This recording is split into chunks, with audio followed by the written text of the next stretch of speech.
Scott, thanks for joining us. And one thing I'd like to look at is it seems like there's a bit of a quarter-end rush to show clients that, you own stocks and you're rushing into them at quarter end. Do you suspect this kind of beta chase will continue? Are we going to have a hard bite from buybacks starting in Q2? What do you see as the calendar turns over to April? Well, we're seeing some pretty weak economic data, but on the other hand, now we've got some optimism once again with China tariff issues. So that, to me, is going to be the next driver over the next week or so. And then we're flush into earnings season. So, give it a couple weeks here, and let's see what the earnings start coming out.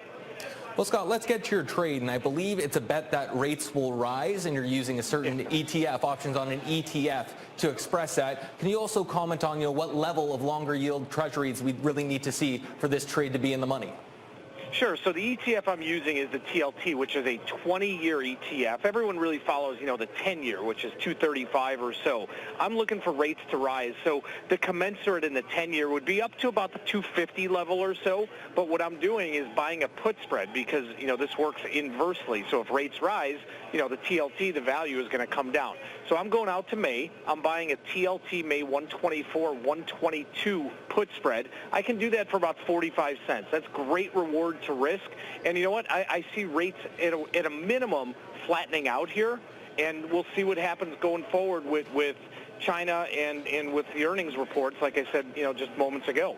So one thing that's been striking over the course of the past week is that, rates vol, equity vol jumped up and now has come down, normalized very much. Scott, do you think the equity market is pretty sanguine about the prospects that it's getting from the bond market?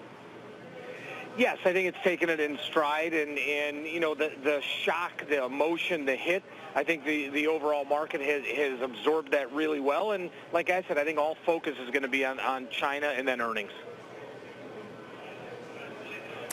Scott, thanks very much for joining us. This is Bloomberg.